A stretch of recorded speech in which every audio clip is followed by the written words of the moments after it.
Hello again, everybody. This is Dan Clouser, president of the Big Vision Foundation. Welcome back to our Stepping Up to the Plate podcast series. Today I am honored to be joined by a World Cup champion, Allie Krieger. Allie, thanks for joining me today. Hi, thank you for inviting me. No problem. We're doing this event out here with FC Revolution, which you have a relationship with, and we're happy just to be a part of it. But just want to talk to you a little bit about, number one, how does it feel to be a world champion? It's incredible. It's such a relief. It's so rewarding because all of the hard work that I put into, or that we've put into our entire lives in training, and also the sacrifices that we've had to deal with missing family vacations and family, reunions and birthdays and things like that, and just missing events with our friends and family that we cherish. And so I think everything just kind of came full circle for us, and it was such a rewarding win, and we were so excited. It was an incredible feeling. Yeah, definitely one of those things, you guys came into this, everybody was still talking about 99 and all that sort of stuff. And obviously, they're the ones that you guys rooted for as kids. But kind of to get that monkey off your back, what's it feel like? Obviously, they paved the way for us to even have this opportunity to be on this team, and they've, given so much to U.S. soccer, and we obviously respect them so much. But it's obviously, the game has grown. This team is different. That time, this time is different. It's a new year. It's a new team. It's a new era, and I think that it's just, a new win. And I think that we have so much respect for them, and that they've paved the way and have allowed us to have what we have, and they've supported us. But obviously, it's the game has changed, and we're just happy that we were champions because of all the hard work we've put in. And now hopefully they can see that and are proud of us because they were obviously our role models growing up. Yeah, I think one thing with the women's game is even though they were kind of the original pioneers, you guys are still pioneers. I mean, there's still a lot to go in women's athletics. And I mean, just, tonight when you're out here, we're going to have 170 plus kids out here, boys and girls, most being girls. How does it feel really, to be a role model for these kids, and that, there's a little bit of pressure that goes along with that, but it's an honor as well. Just tell me a little bit about that.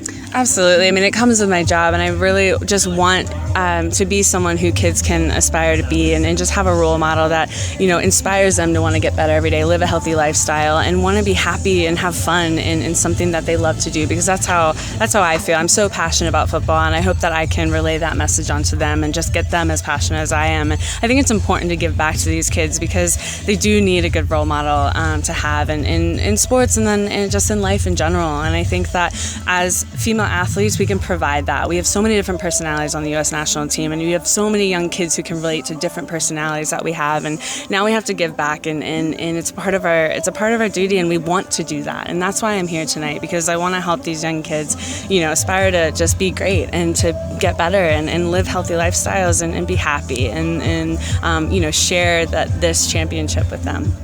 That's one thing that we as an organization are really big on, is giving back. So I'm glad you talked about that, about giving back, how important it is, whether you're playing youth soccer, whether you're, at the peak of your career. And one thing, your story is very interesting. I honestly, just learned about it in the last month or so. But, you're lucky to be here. Yes. And not only just be here playing soccer, but quite frankly to be here. So you mind talking about that just a little bit? You came through a battle to get to where you're at. And that's I'm honored to be with you, standing here talking about that. Oh, thank you. Yes, unfortunately, I had pulmonary embolism back in 2007, my junior year at Penn State. And I suffered that just from basically it was a perfect storm, a medication that I was on, flights that I was taking, and also just a previous surgery on my leg, that I broke my leg 3 days before the NCAA tournament that year, which we ended up going to the Final Four. So that was just a tough year in general, and just watching from the sidelines. But I stayed in the hospital for about a week. I was, they were unsure. They couldn't tell me if I was going to live or just live in general, and it was all a shock to me. The whole experience, and so I really struggled because I never knew if, for one, I would be able to even have another day of life, and also just to be able to put a jersey back on, my boots back on, and go out and play soccer. And so my whole perspective on life changed at that moment, and I'm so happy that, obviously the medication, the Coumadin and everything, the blood thinners that they gave me helped, and 6-7 months later, I was back on my feet and just try to focus on myself at that time and just figure out, okay, what are my next steps, but to get healthy and then to play soccer. And so then I made it back to preseason that next season and then was back on the field. So I'm so grateful and for the doctors at Penn State and the surgeons that were there to help me.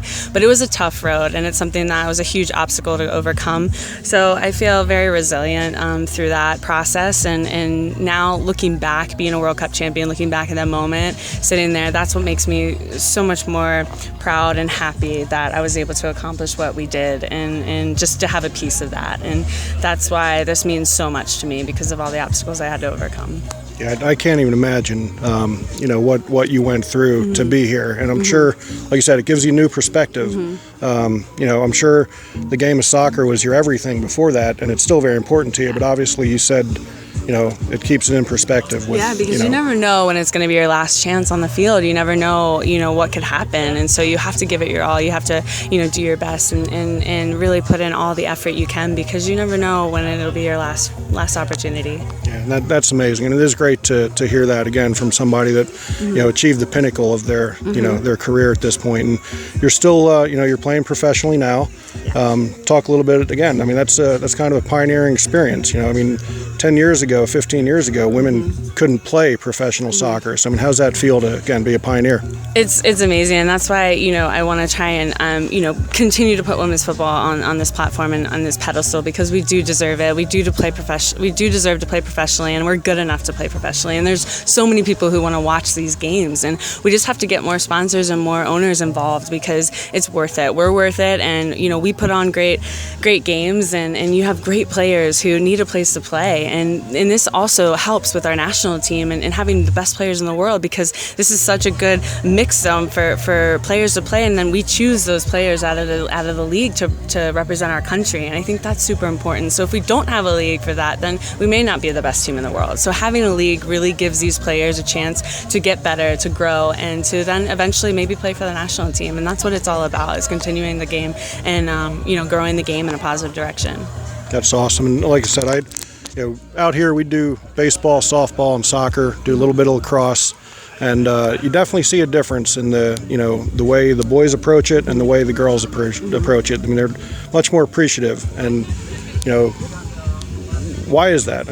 Why is that? I don't know. Good question. I think I don't know. I think that, it matters of how passionate you are about the sport in general. I think that, I hope that I can inspire both boys and girls at that age to want to be passionate and to have fun and to be happy and to play well and to want to learn and want to be coached and dream of playing professionally. I'm not sure why that is. That's a good question, but hopefully we'll continue to help people get on the same page and young kids get on the same page to succeed and to want to succeed and achieve their goals and dreams. And I'm not quite sure. I can't give you a good answer on that, but obviously we work with a lot more girls than we do with boys, so I'm hoping now that we can intermix everyone and really get the boys motivated just as much as the girls.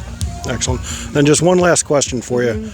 Just tell me a little bit, but what was the parade like? It was surreal. It was just an amazing moment, because it was the first time they had a female team, be in the parade, and it was just incredible, because everyone had their floats. There were 10 floats, and you just went through the city, and it was about a mile or two long. I think it was about a mile, but you saw people everywhere, and all the fans and supporters that you didn't realize, were watching during the World Cup, and you just don't see that, because we're in our little bubble in Canada, and we're going through the tournament. This grueling process, and we kind of try and stay away from the media and everyone, just to make sure that we focus on ourselves and our team. And so seeing that, physically seeing that and being there and looking down the side streets that were packed, and there was about 1 million people there supporting us and cheering for us, and it was incredible. I can't really put it into words. It was almost as good as winning the World Cup.